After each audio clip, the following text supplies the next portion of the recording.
We're the Malta Eurovision Song Contest 2023, and with us now is a newcomer to the contest. It's Dan. Nice to meet you, Dan. Nice to meet you too. So you had your first rehearsal today, Yes. So how did it go? Perfect, it's better. Actually, this was the second rehearsal. We've improved some stuff from yesterday, and I'm much happier now because it's all coming together. So how does it feel to be on that stage? You know, it's Eurovision already. Oh, it's incredible. I've been following since I was a child, and I started singing when I was 16, so it was actually quite late.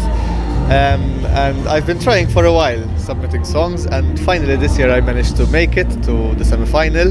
And for the past 2 months I've been working on my performance, and I'm very happy that people will get to see what I've been seeing in my head for the past 2 months. Wow, super. Now, how did the idea come up to go to this national final here in Malta? Well, national final in Malta, it's quite a big thing. Everyone follows it, people who love it, people who don't, everyone watches television when there's a semi-final. So it's natural for every singer to want to be here, I would say. So it was natural for me to apply with this song and try my luck. And when did you start working on it? Because you need to come up with a concept of how to perform it and the staging and so. So when did you start working on it? Actually, I wrote the song about a year ago.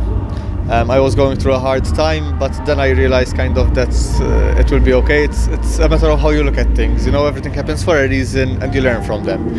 And when the submissions opened, I decided to record the song, and I submitted it. And once we qualified, we had to start working on the performance. We had to submit the look and feel, the director's video. So from December, I've been working on it, and the idea came while I was at a vocal lesson, and my vocal coach told me, imagine yourself on a bicycle riding in the fields, and I transmitted it on stage literally. Nice, fantastic. We're looking forward to seeing the performance later on. Tell us about the song itself, the name, the message that's in there. So the song is called It'll Be Okay. It's quite straightforward. So basically we all have bad days, we all have bad periods in our life when we feel down, but we should never give up. We should learn from what happens, from our failures, and work harder. And this song is a testimony of all that, and it's a testimony of myself. I wrote the music and the lyrics, so what you'll be seeing on stage is 100% them. Wow, nice. Now, when you're not singing, how do you spend your time? Well, I keep myself busy all the time. I'm a president of a band club in Malta, which is a cultural club which hosts the traditional festa in our village, and so apart from singing, that takes up a lot of my time as well, and obviously my full-time job, which is an architect. Architect, wow. So you could actually architect or work on the new Malta venue for Eurovision eventually. Yes, if we win, we can design something.